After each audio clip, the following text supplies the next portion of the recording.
Hey everyone, this is Gayatri from Youth Buddy. Dear teenagers, social media users, and everyone navigating the digital world tuning in. If you are someone who spends a lot of time on your phone, scrolling, watching videos, or switching between apps and still feels like something is missing, this is especially for you. So let's talk about something very real in today's life. You wake up, first thing, phone. During breaks, phone. Before sleeping, again phone. And somewhere in between all this, you might have asked yourself, am I spending too much time on screens? Why do I feel tired even after doing nothing physical? Why am I missing out on real fun or real connections? This confusion is very common. On one hand, digital life gives us everything instantly: learning, entertainment, communication. But on the other side, it can quietly take away our time, focus, and even real-life experiences.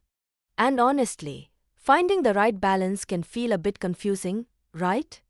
Don't worry, here's something helpful for you: digital screen time versus real-world experiences information from Youth Buddy.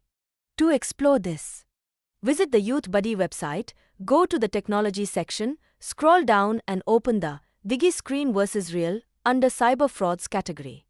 This topic helps you understand how screen time affects your life, what you gain from real-world experiences, and most importantly, how to balance both in a smart way. Now let's break it down in a simple, practical way. First, understand how you are using your screen time. Not all screen time is bad. If you are learning something, attending classes, or building skills, that's actually useful. But if most of your time goes into endless scrolling or watching random content, that's where the problem starts. Next, start setting small limits. You don't have to completely stop using your phone. Just begin with simple steps like using a timer or limiting certain apps. Even reducing 30 minutes of unnecessary screen time daily can make a big difference. Then, add some offline activities into your routine. It can be anything simple: going for a walk, playing a sport, reading a book, or even just talking to family or friends face-to-face. These small activities help your mind relax and recharge. After that, choose better content online.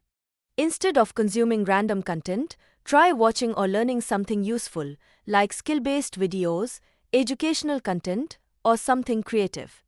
This way, your screen time becomes more meaningful. Finally, use technology smartly, not excessively. Use your phone to plan something in real life, like learning a new hobby, organizing a meetup, or exploring new places. Let digital tools support your real life, not replace it. Now, let's quickly look at a couple of key highlights. One important thing is that this topic gives updated and practical insights about how digital habits affect your health, focus, and emotions. And another thing, it's very simple to understand and apply. You don't need any complicated steps, just small, mindful changes in your daily routine.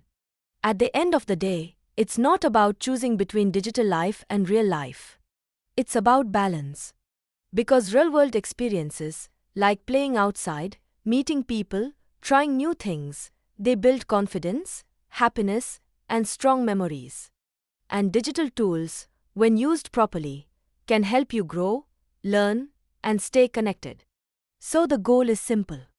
Don't let screens control your time.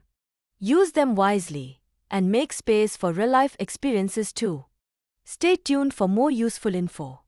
For more details, click the link in description or explore it directly in the technology section on the Youth Buddy website. Then select Digi Screen versus Real under cyber frauds category. Like, share, subscribe, and follow our social media accounts for more updates. Yours Gayatri from Youth Buddy, signing off.